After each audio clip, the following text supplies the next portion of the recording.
This is a work of fiction inspired by dark legends, psychological horror, and supernatural mysteries. Any resemblance to actual persons, living or dead, or actual events is purely coincidental. The story contains mature and disturbing themes involving children, rituals, and death that may not be suitable for all audiences. Reader discretion is strongly advised. The House on Bleeding Hill, a rival of the Ellingtons' Wilkesmore, was a town that never asked too many questions. A town that seemed tucked away from time, wrapped in gray fog and surrounded by whispering trees that never changed with the seasons. The people were quiet folk, bakers, blacksmiths, tailors, and teachers, living lives of patterns and predictable prayers. But on a dying October evening, the pattern snapped. A long-forgotten mansion at the edge of the woods, perched atop Bleeding Hill, breathed life again after decades of silence. Windows once shattered were repaired. Ivy-covered stones were scraped clean. And the iron gates that groaned like old bones in the wind, they creaked open wide, as if welcoming something back. That something was the Ellingtons. A vintage black car with a long snout and silver trim crawled up the hill. Its tires cracked the dried gravel path, waking birds that hadn't flown in years. Behind the wheel sat Mr. Alaric Ellington, a tall man with silver hair tied in a black ribbon, eyes like wet ash, and a face that looked both young and impossibly aged. Beside him, his wife, Madame Vivian Ellington, regal and pale, wearing a lace veil and red gloves, stared at the mansion with the slow satisfaction of a predator coming home. They did not wave to the townsfolk. They did not smile. They simply returned. It had been 43 years since the last Ellington had supposedly died. A house fire, they said. No remains were ever found. The stories fizzled out with time. But now, standing at the edge of the iron gate, old Widow Mallory muttered under her breath, "They're back, and they haven't aged a day." The town buzzed in whispers for days. Shopkeepers exchanged rumors while handing out bread. Children dared each other to climb the hill. The priest at St. Leon's Church delivered a sermon on the dangers of vanity and sin, though no one mentioned the Ellingtons directly. Superstition had stitched itself so tightly into Wilkesmore's bones that people preferred silence to curses. A week later, the Ellingtons made their first public appearance. It was the town's harvest fair, held in the town square with hay bales, roasted corn, and carved pumpkins smiling like devils. People gawked when the black car slithered into view and parked without a sound. Mr. Ellington stepped out first, pristine in a gray waistcoat. Then Vivian, whose perfume carried the heavy scent of roses and rain. But it wasn't the couple that froze the town into stunned silence. It was the 5 children who followed them. All 5, perfectly dressed, eerily symmetrical, and silent. 2 boys, 3 girls. No one knew their names. Their clothes were old-fashioned, like they had stepped out of a 1900s family portrait. Suspenders, starched collars, lace socks. Their faces were beautiful but hollow, too still, too perfect. Not one of them smiled. Not one of them spoke. They clung to one another like ghosts trying not to disappear. And they never blinked. Mrs. Harrow, the fair organizer, hesitantly approached and asked, "Are they your children?" Vivian's crimson lips parted in a too wide smile. "We call them ours," she said. And that was it. No one dared ask more. The Ellingtons and their strange children walked among the booths, sampling candy apples and peering at scarecrows. But wherever they went, the warmth in the air seemed to retreat. Even the breeze grew quieter. At sundown, they returned to their car and vanished up the hill. The weeks that followed were unsettling. The children were enrolled at Wilkesmore Elementary. Teachers were warned to show them exceptional courtesy. Their names were never officially registered, and attendance sheets came back signed with elaborate initials no one could read.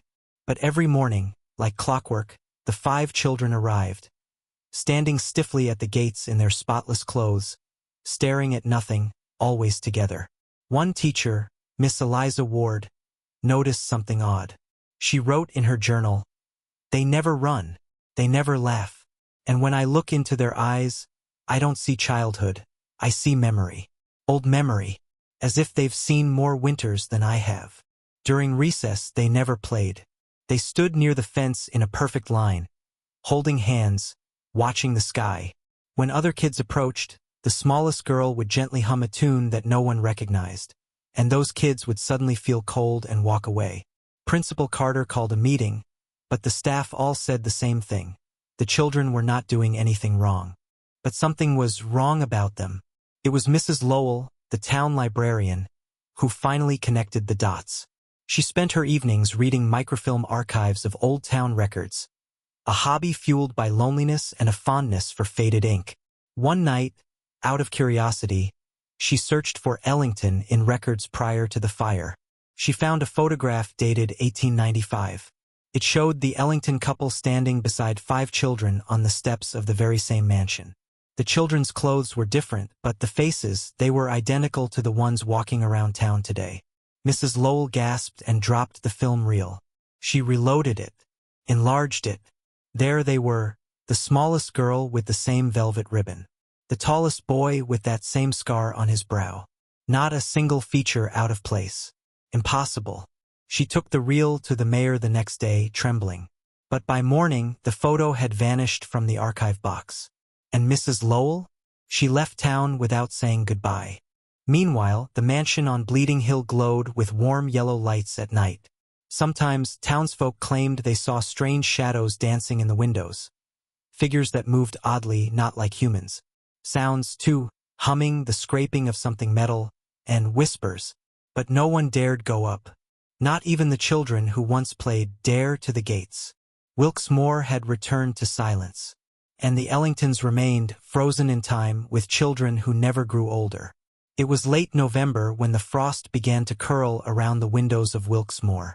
Days grew shorter, nights stretched longer, and the Ellington children, always dressed in clothes too neat, too outdated, walked through the fog like little monarchs of silence. But something else became apparent as the days passed. They never stood in sunlight. At first, it was subtle. They lingered in shaded areas of the schoolyard. They stood beneath trees during morning assembly. On cloudy days, they were everywhere. But on bright ones, they simply didn't appear. It was Miss Ward again. Young, observant, and brave, who noticed what others ignored. On a rare sunny afternoon, she stepped outside with her class for art sketches. She lined the students along the fence so their shadows would fall long and dark across the grass. Everyone had one, except the 5 Ellington children.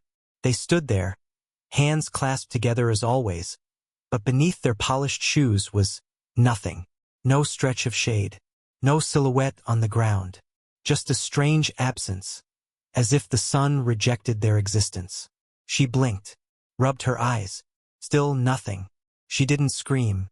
Instead, she walked backward into the school, locked herself in the janitor's closet, and called the priest. Father Adric was a solemn man, more comfortable with quiet prayers than confrontations. But when Miss Ward insisted he bless the school, he agreed without question. The next morning, under the guise of routine service, he sprinkled holy water across classrooms, corridors, and stairwells. All was still until he entered room 3B, where the Ellington children sat. The moment the water hit the air near their desk, the youngest boy, flawless skin and gray eyes, let out a gasp. It was not pain. It was fury restrained. His eyes darkened. His mouth quivered, but he said nothing.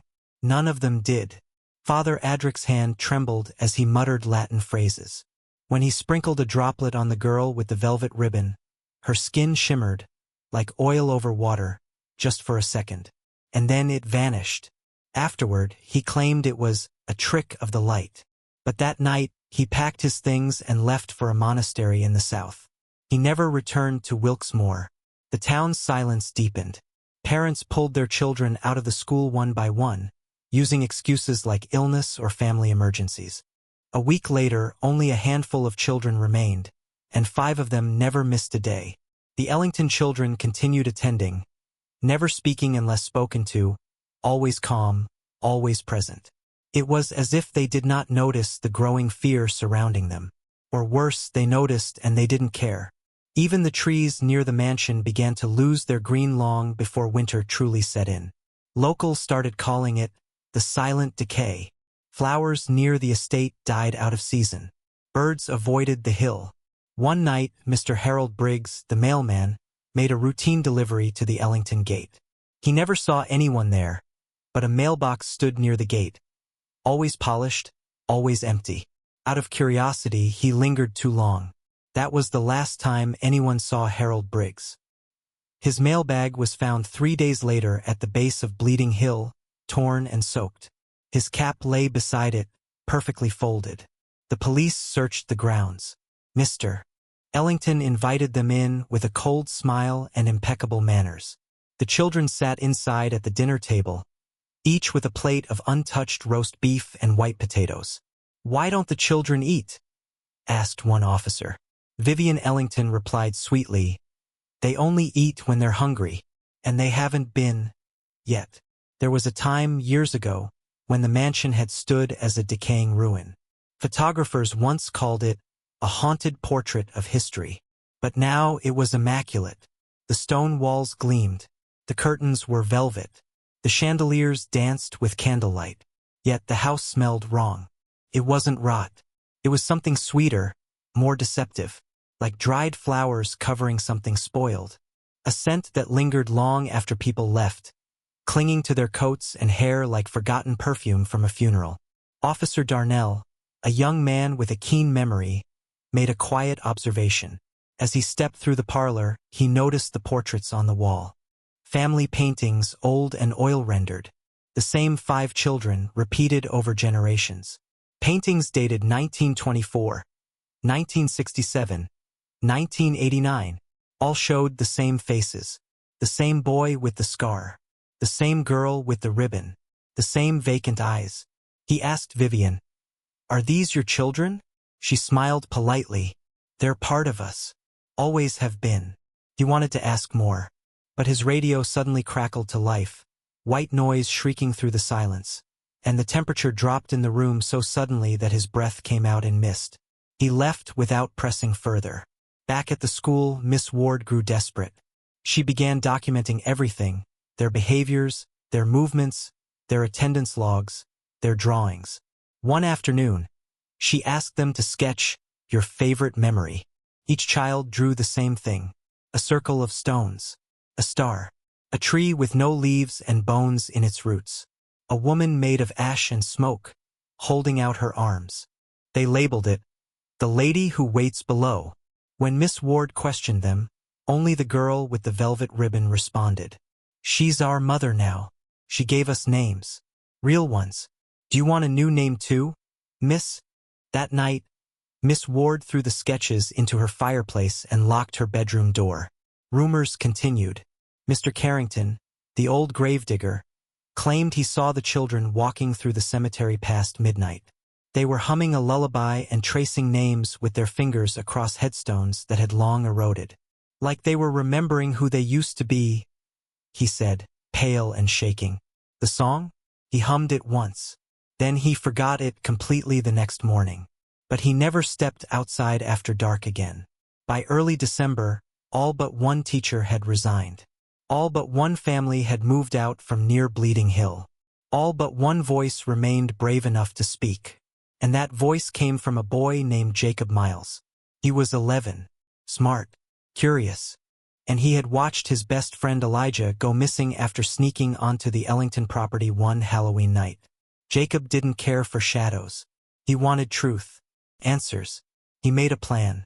The vanishing years, the Ellington children never changed. Not their hair, not their height, not their haunted silence. But time moved on without them. By midwinter, Jacob Miles had begun to obsess. He spent his nights in the attic of his house, surrounded by crumpled notebooks, Polaroid photos, and copies of Wilkesmore school records. He pinned articles, circled dates, and scribbled names like a boy chasing ghosts. But he wasn't chasing ghosts. He was chasing patterns. And he found one. Wilkesmore Elementary had been rebuilt 3 times. Most recently in 1998 after an electrical fire. In the school archives, Jacob found an old yearbook from 1973. The pages were water-damaged and faded, but a few faces still remained. He gasped. "There, row 3, 4th column. The same boy with the scar on his eyebrow. Next to him, the girl with the velvet ribbon. The caption read, Ellington, Thomas grade 3, Ellington, Mary grade 3. The same faces, same names, same empty stares. Over 2 decades before Jacob was even born. He flipped to 1989, an article on the return of the Ellingtons, when the mansion was reportedly repaired once again. The photos were grainy, but the family was unmistakable. And every time they reappeared, children in town went missing. Jacob's parents thought he was acting out of grief. They told him Elijah had probably run away. But Jacob knew his best friend would never leave without saying goodbye. Especially not after telling Jacob, I'm going up there tonight. I want to see what they're hiding in the basement. That was Halloween night, and he never came home. Jacob's obsession grew dangerous. He skipped meals, stopped sleeping, and finally, one Friday he did the unthinkable. He forged a library slip, snuck into the locked town archives, and accessed sealed police reports from 1950. What he found chilled him deeper than any winter wind. Case file number 4821. Missing children, Wilkes-Barre District 1950 to 51. 5 local children went missing over the course of 4 months. Each child was under the age of 10. No bodies were ever recovered. The only common factor? All were last seen walking toward Bleeding Hill. The Ellington property was unoccupied at the time. The mansion, however, showed signs of recent activity. Fresh footprints, lit candles, and broken locks. Jacob's fingers trembled. Another file, dated 1922, had similar details. Different names, same hill, same silence. And then he found something he wasn't supposed to. A sealed envelope addressed to a Mrs. Greta Vance, Director of Orphan Welfare. Inside was a photograph, sepia-toned, edges frayed. The same 5 children, standing in a row, eyes too calm, skin too pale. The date on the photo, 1891. Caption, The Ellington Orphans, last photograph before placement. Jacob couldn't breathe. He packed his bag with a flashlight, notebook, walkie-talkie, and a camera. Before he left, he scribbled a note for Miss Ward and hid it in her desk. If I don't return, they took me. Ellington's. Basement. Elijah. They never age because they don't let others grow. Then he slipped out into the snow. Bleeding Hill stood silent under a moonless sky. The mansion loomed like a cathedral to something ancient and hungry. Its windows glowed faintly, and the iron gate opened without a sound. Jacob entered. He expected alarms. Dogs. Something. But the only sound was the wind brushing against frozen hedges. He crept through the side garden, past statues of children that looked too lifelike, too posed. One had a crack in its cheek. Another's eyes were wide in terror. Not statues, stone shells. Jacob found the cellar door easily. It was hidden beneath a rusted metal grate behind the mansion, nearly invisible under the snow. A strange symbol was carved into the stone, a circle pierced by a tree branch. He recognized it from the Ellington children's drawings. He lifted the grate. It was heavier than he expected. Rust moaned beneath his gloves. He descended. The basement was vast. Stone walls, dirt floor, candles lined the walls, flickering even though there was no draft. In the center of the room stood a stone altar covered in strange markings. Dried flowers, burnt bones, doll parts, and there, beside it, Elijah. He sat motionless, eyes wide open, skin pale, lips slightly parted. His chest didn't rise. He didn't blink. But he wasn't dead. Not exactly. Jacob rushed forward. Elijah! It's me, Jacob. Wake up! But his friend didn't move. His hand was cold but not stiff, as if time had simply paused for him. And then Jacob heard the humming. The same lullaby the girl with the ribbon had hummed during recess. Soft, sweet, and cold. He turned. The Ellington children stood at the edge of the basement stairs, perfectly aligned, watching. The smallest boy whispered, "He sleeps now. He belongs to the in-between." Jacob backed up slowly. "Why? What did you do to him?" The girl tilted her head. "We didn't do anything. We just let her have him. The lady who waits below. Jacob's voice cracked. Who is she? She's the one who gives names that don't age, said the girl. She gave us hers. And now we never have to grow, never die, never disappear. Jacob reached for Elijah, but the air turned thick. His fingers couldn't move. A pressure, like hands on his throat, wrapped around his body. The basement began to hum with energy. The walls pulsed like veins. She's waking up, said the boy with the scar. She doesn't like visitors. Suddenly, the stone wall behind the altar cracked. From it, a dark root burst through, glistening and pulsing. Something ancient, alive. Jacob screamed. Light flared from his flashlight, but it fizzled out. From within the wall came a voice, whispering, not in words, in memories, his childhood, his mother's lullaby, the first time he broke a bone, his last birthday with Elijah. The voice was taking, feeding, and then, from upstairs, a shout. Jacob! It was Miss Ward. She had read the note. She had come. Jacob summoned every ounce of will and yanked Elijah's hand. It was like pulling stone, but then movement. A twitch. A blink. A gasp. He was alive. The basement shrieked. Candles blew out. The Ellington children stepped back, hissing. Miss Ward appeared with a flashlight and a heavy chain. Run! Jacob grabbed Elijah and bolted past the children. They didn't follow. They just watched, smiling. By morning, the mansion was gone.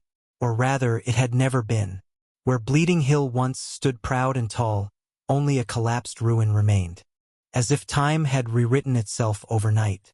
Miss Ward couldn't explain it. Neither could Jacob. The town refused to acknowledge anything strange had ever happened. But Jacob knew the truth. The children had vanished. Their records erased. No one remembered their names. No one except him and Miss Ward. But every year on Halloween night, Jacob dreams of the girl with the ribbon.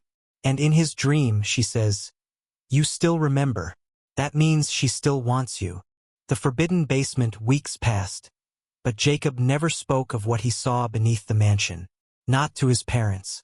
Not even to Miss Ward, who had risked her life to drag him and Elijah out of that basement. Whatever happened that night rewired something inside him. He slept with the lights on. He stared too long into mirrors. He jumped at the sound of humming. As for Elijah, he changed. He came back from that basement alive, but not right. He didn't speak for days. When he finally did, his voice was too calm, too cold. His sentences were short. His eyes no longer darted around the room like a curious boy's. They were still, watchful, unblinking, and he kept repeating one thing to Jacob, over and over. She's still beneath us. Miss Ward tried to convince the mayor to launch a proper investigation. She had photos, scribbled sketches, copies of archived files, all proof that the Ellingtons were not what they claimed to be. But something strange happened. The evidence faded. Literally. The photographs lost their clarity. The ink on her notes began to blur. Some pages turned completely blank. When she checked the town archive for the 1891 photo of the Ellington orphans, it was gone. And no one remembered the mansion. Not the teachers. Not the police. Not even the mayor, who once shook Mr. Ellington's hand at the harvest fair. They all said the same thing. You mean that burned-down estate near the hill? That place has been empty for 50 years. Wilkes Moore had forgotten, or been made to forget. One night, Elijah stood at Jacob's window. It was 3 a.m., and snow whispered outside. He didn't knock, just stared, face pale in the moonlight. Jacob opened the window, heart thudding. Elijah! The boy didn't speak, just handed him something, wrapped in cloth. Jacob unwrapped it slowly. A small music box, carved from dark wood, the symbol of the circle and branch engraved on top. Elijah, where did you get this? Elijah looked over his shoulder. She's still under the hill. And she's hungry again. Jacob tried to destroy the box. He smashed it with a hammer, burned it in the fireplace, buried it under salt. But every morning, it returned, neatly placed on his bedside table, humming its soft, mournful tune. Miss Ward tried to help. She researched symbols, contacted occult scholars, even drove out to an old university archive in Dormouth. She found ancient texts that spoke of she who waits, a root-bound entity of memory and decay, a goddess or a demon depending on the story. They all agreed on one thing: she feeds on time. Jacob, growing desperate, began hearing things beneath the floorboards. He set up tape recorders in his room. Most of the time, he caught silence. But once, around 2:13 a.m., he recorded this: "They carved our names in stone. Now we cannot grow. Not up, not old. They promised we'd never leave her. And we never did." When he played the tape for Miss Ward, she paled. "That's a child's voice." "I know," Jacob said. "It's mine." Meanwhile, Elijah began acting stranger. He refused to eat. His reflection flickered in the mirror. He scratched the same symbol, the circle with a tree branch, into his school desk over and over. Then one afternoon he disappeared. No one saw him leave. No camera caught him walking out. His coat was left hanging. His shoes still by his locker. But he was gone. Jacob knew where he had gone. Back to the basement. But the mansion was gone, reduced to rubble. Overgrown and swallowed by vines. A ruin. A memory. A lie. Except Jacob found a door hidden beneath the roots of the old tree near the hill's base. The tree wasn't there before. It had grown since the fire. Black bark. Twisted limbs. Bones tangled in the roots. And just beneath it, half covered in moss, a trapdoor. He opened it. The steps led down, too far down. Deeper than any normal basement should go. The walls were no longer stone. They were something else. Fleshy. Breathing. Pulsing with light like blood in veins. He heard laughter. Not cruel, not joyful, empty. And there, waiting in the center of the cavern, was Elijah. Or what used to be Elijah. He stood barefoot on a circle of ash, eyes glowing faintly, whispering something under his breath. Jacob stepped forward, heart hammering. "Elijah? What are you doing?" "She's almost finished," Elijah said, voice soft. "She just needs a few more memories." Jacob saw them then. Faces emerging from the walls. Children's faces. Eyes wide.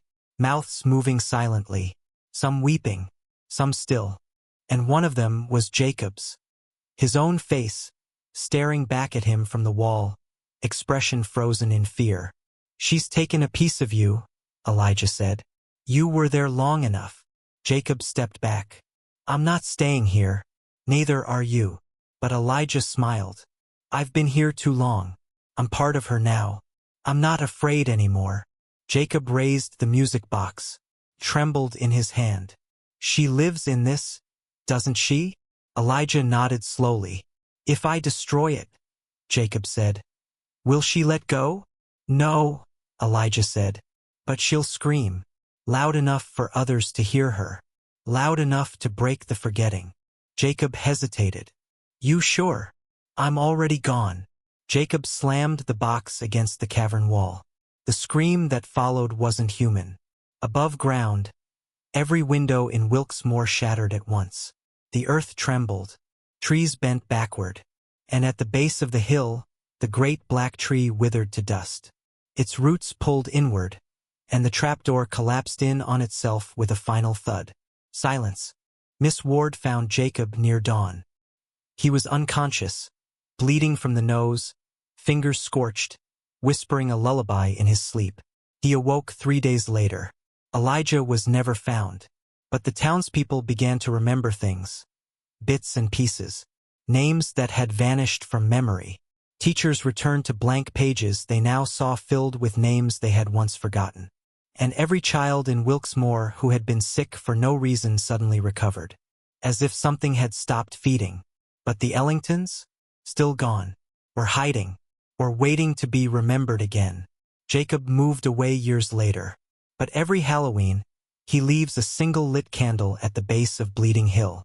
And sometimes, on still nights, the flame bends backward, as if something unseen is breathing from below. Diaries of the Dead, the first adoption in 1882, long before the name Ellington was whispered in fear, before the mansion on Bleeding Hill became a place to avoid. There was a woman named Marguerite Ellington, and a diary she kept hidden beneath a loose floorboard, bound in human skin and sealed with wax pressed from funeral candles. In 1911, during minor restoration to the east wing of the mansion, a construction worker uncovered the journal by accident.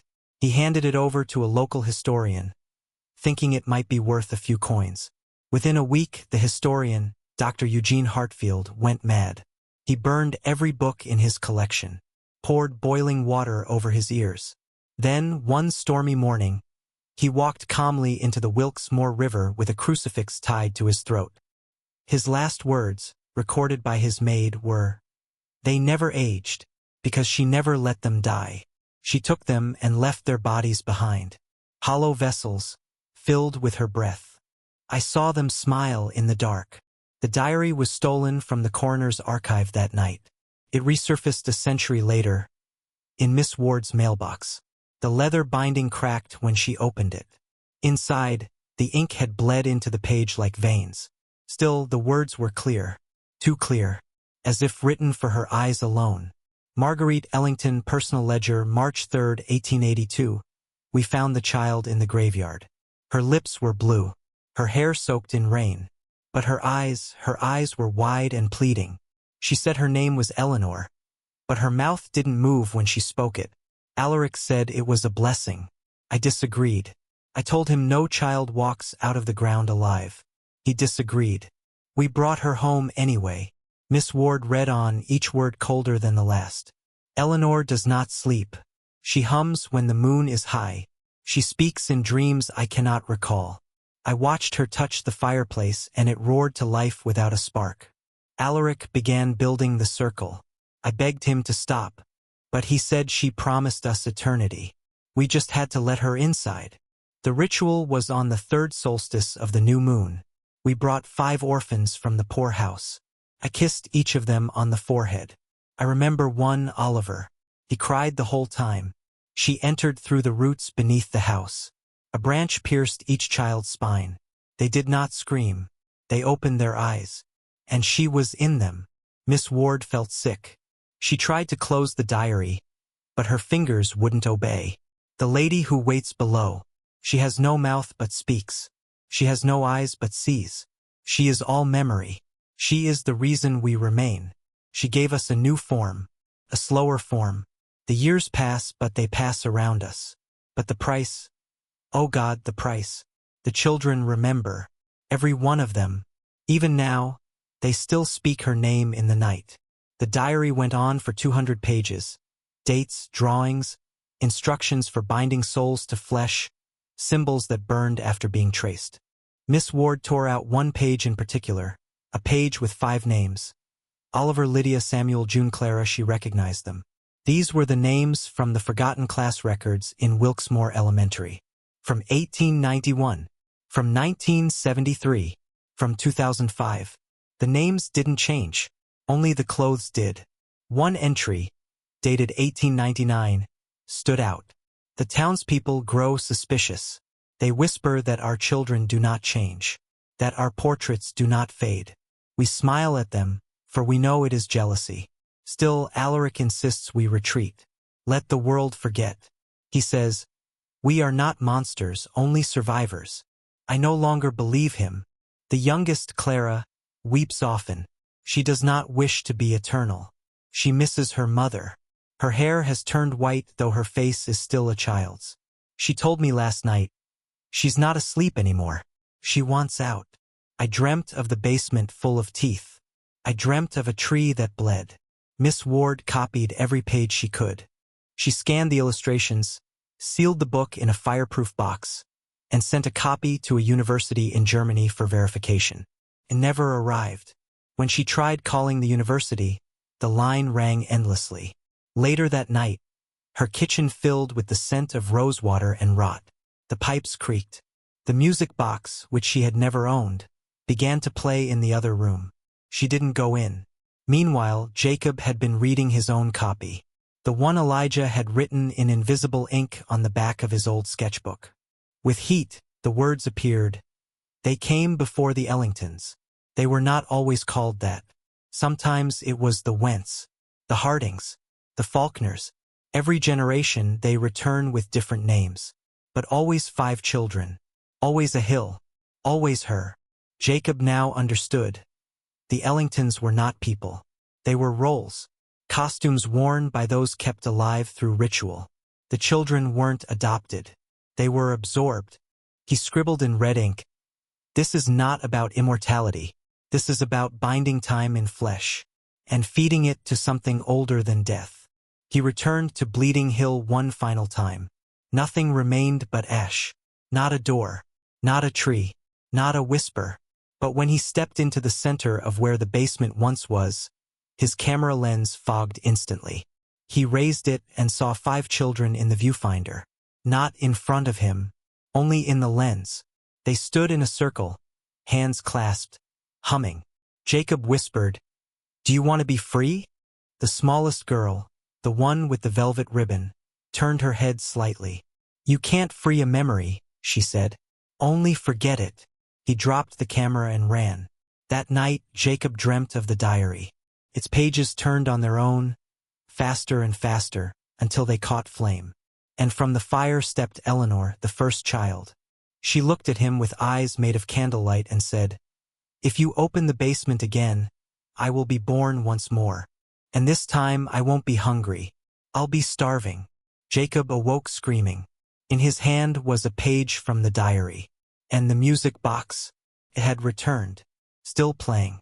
Still waiting. Beneath the garden of stone dolls. They say the Ellington estate was once surrounded by roses.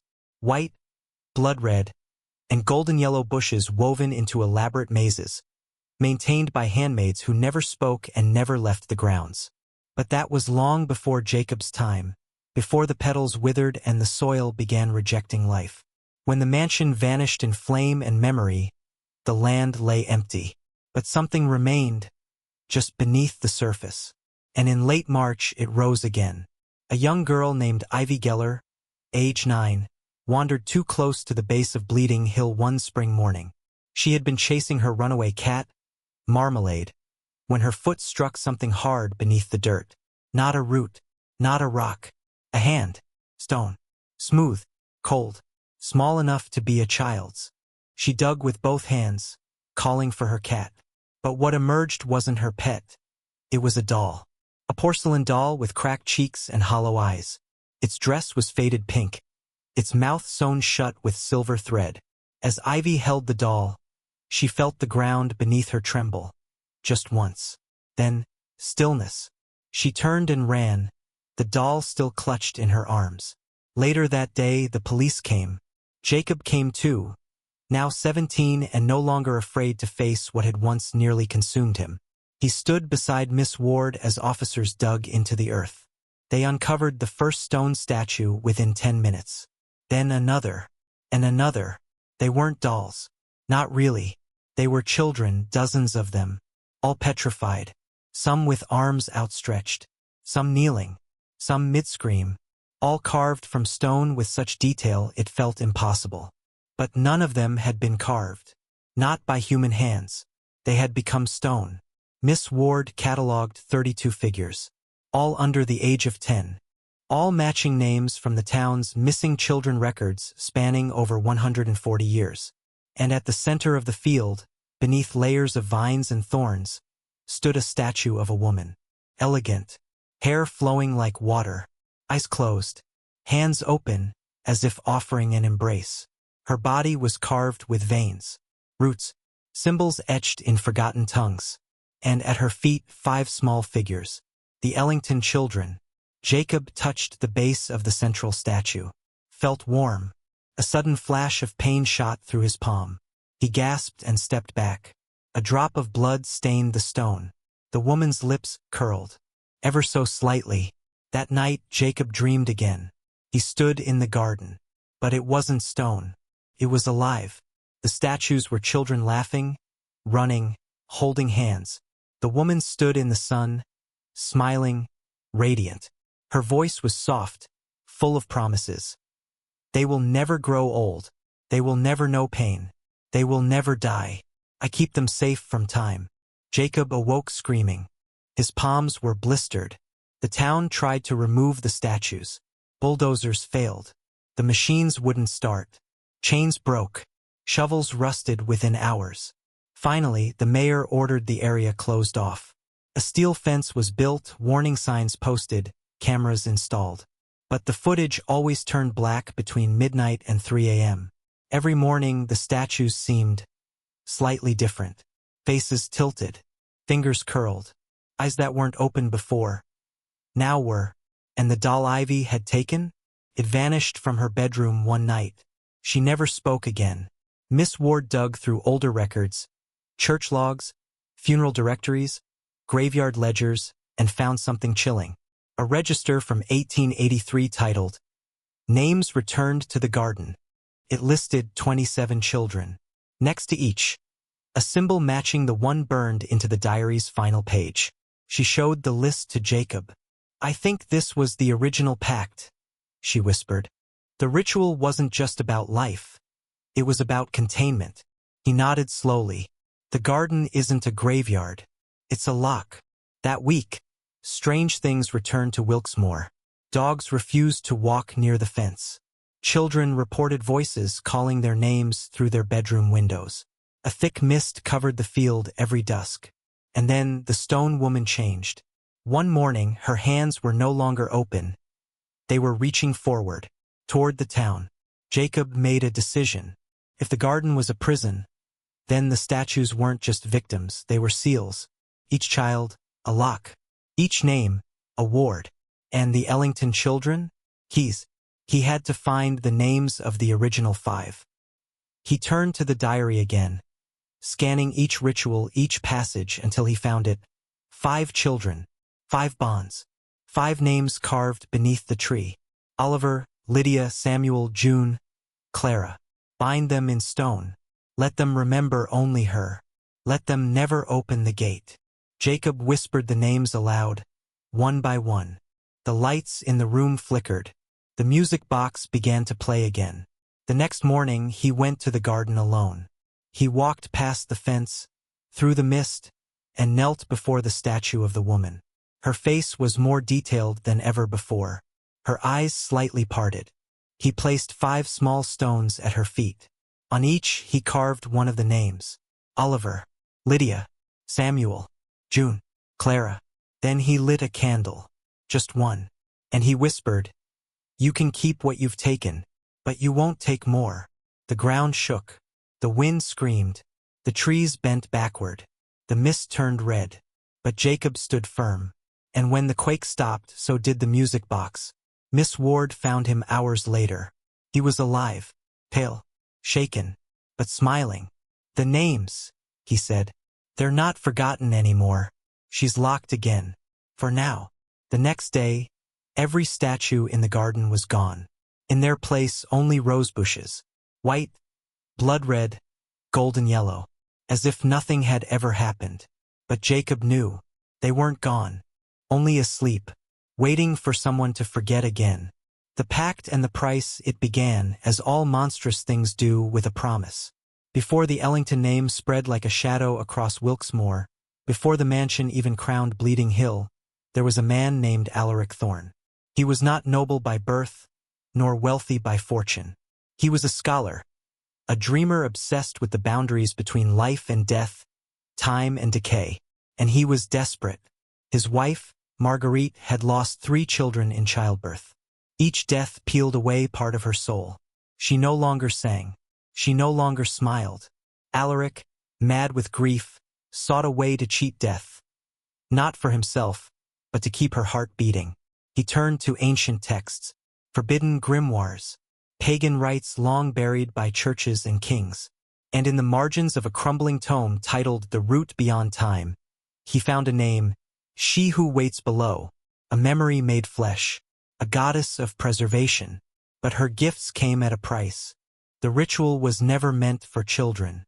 It required 5 lives, young, pure, unbound by time's weight. Their memories would be consumed, their bodies hollowed, becoming vessels for her will. In return, she would grant her favor: stasis, eternal youth, ageless beauty, an anchor against time. Marguerite begged him not to do it. But Alaric had already made the pact. He found the orphans easily. Poverty made them invisible. He offered them food, warm beds, smiles. Then, on the winter solstice, beneath a sycamore tree, he drew the circle. The children did not scream. They sang. From that moment forward, the Ellingtons were born. No longer Alaric and Marguerite Thorne, they assumed the name of a dead noble family to mask their sins. They built the mansion over the tree, planted roses to hide the scent of blood, and raised their 5 children, now eerily perfect and completely obedient. First it worked. Time ignored them. Wilkesmore whispered of their beauty, their grace, their strangeness. But Marguerite's heart only grew heavier. Each night the children hummed in their sleep. They spoke names not their own. They wandered the halls whispering to the walls. And worst of all, she saw her real children's faces. In none of them, the lady had kept her word, and stolen everything else. Marguerite began to change. She started writing the diary, leaving hidden clues, marking the names of those taken. She knew she couldn't undo the ritual, but perhaps, someday, someone would find her words and fight back. She even tried to kill the children once, poison their tea, but they only smiled. "Mother," one said, "we don't eat unless she allows it." The years turned. Wilkesmore forgot, and the cycle repeated. Every few decades, when the children's presence stirred too many questions, the Ellingtons would vanish, only to return under a new name, a new face, a new disguise. But always the same mansion, always the same 5 children, always the same curse. Jacob pieced all of this together in the weeks following the collapse of the garden statues. He scoured libraries, traveled to ruined abbeys, even snuck into the Vatican's digital archives through a hacker forum to access apocryphal documents about unholy preservation. One manuscript, dating back to the Black Plague, referenced a pale woman beneath the earth, feeding on the breath of the innocent, using children as her anchor to the surface. Another mentioned the Weeping Grove, a myth of a cursed tree that grew from the corpse of a forgotten god. All paths led back to one truth. She who waits wasn't a ghost. She was a relic, a living memory so ancient and potent, it took flesh to remember itself. And the Ellingtons? They were not favored. They were bound. Miss Ward grew sick, not from disease but from dreams. Each night, she walked in her sleep, always to the same place, the base of the hill. She'd wake with dirt under her nails, scratches on her arms, bruises in the shape of small fingers. Jacob feared the seal was breaking again, that the price hadn't been paid in full. And then Ivy Geller, the girl who found the doll, vanished. Her mother swore she kissed her goodnight. By morning, her window was open, and her bed was empty. A note was found on her desk. Not in her handwriting. "She calls us by our names now, the old ones, the true ones." Jacob returned to the diary one last time. One passage glowed faintly, the ink shimmering like blood in candlelight. "When the vessel is full, she ascends. But if the vessel is broken, she must be bound again. Only blood remembered can hold her down." He didn't understand at first, but then it hit him. The vessel was not the mansion, not the garden. It was the Ellington children. If they were destroyed, not physically but ritually, the lady would lose her foothold. But to do that, he needed to sever the pact. He needed to offer himself. The final ritual was written in red thread. Jacob stood at the center of the scorched garden, surrounded by 5 candles, each carved with one child's name. He held the music box in his hand, now cracked and silent. Miss Ward read from the diary. Her voice shook. The sky darkened. Wind screamed. Jacob bit his palm and let his blood drip onto the earth. "I remember them," he whispered. "I say their names. I give them back. Oliver, Lydia, Samuel, June, Clara." The candles flared. The ground cracked. And from the shadows, they came. The 5 children. The Ellingtons. But their eyes were different now. Human. Frightened. They stepped forward, trembling. Clara, once the smallest, spoke. "I remember my mother," she said softly. "She had a song she sang when I was afraid. I remember it now." She began to hum. The others followed. The tune was different this time. It wasn't the lady's lullaby. It was their own.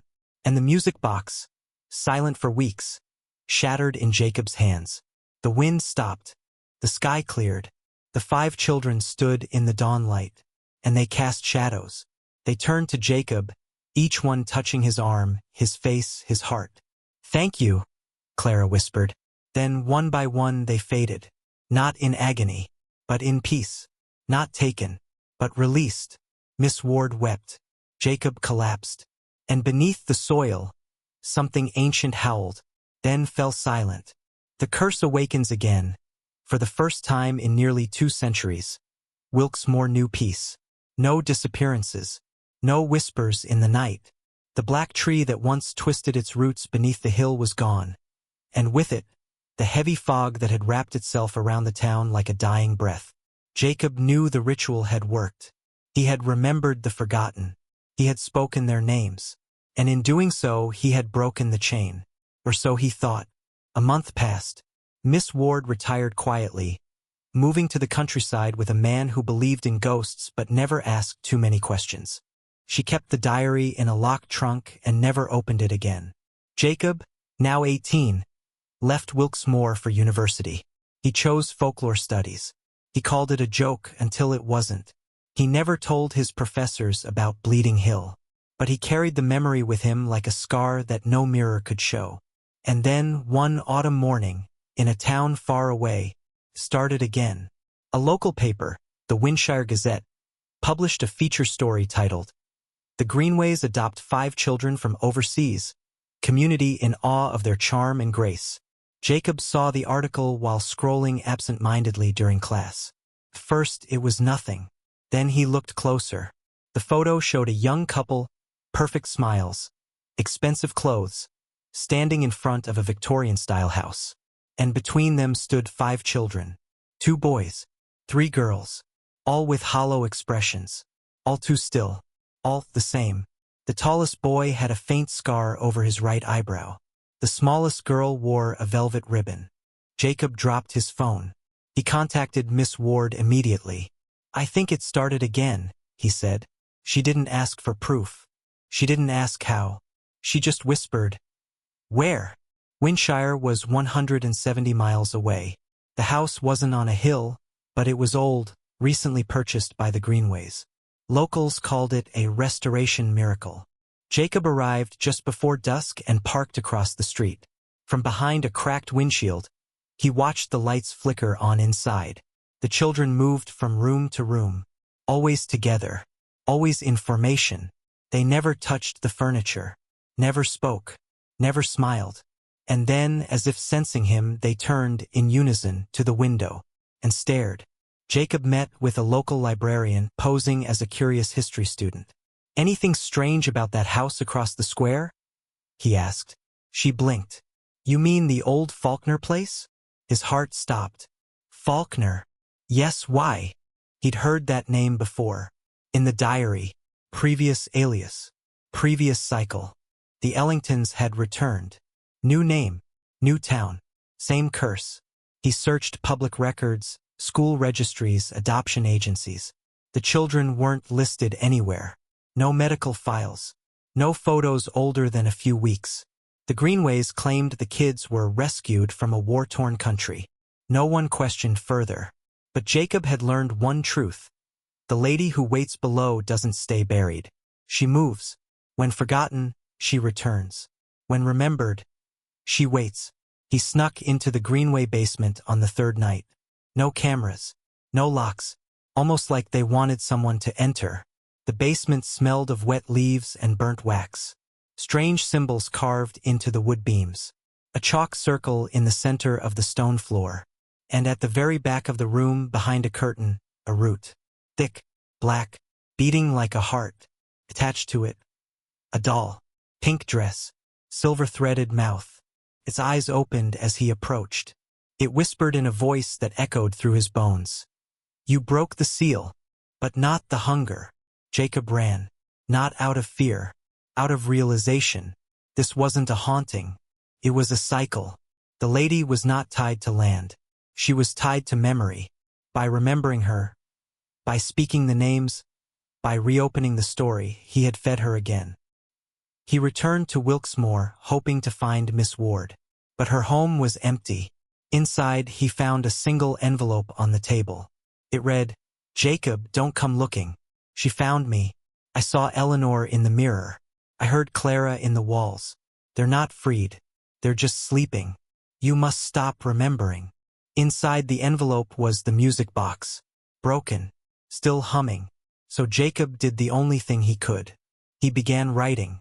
He documented everything. Every page of the diary, every sketch, every name, every ritual. He turned it into fiction. A novel.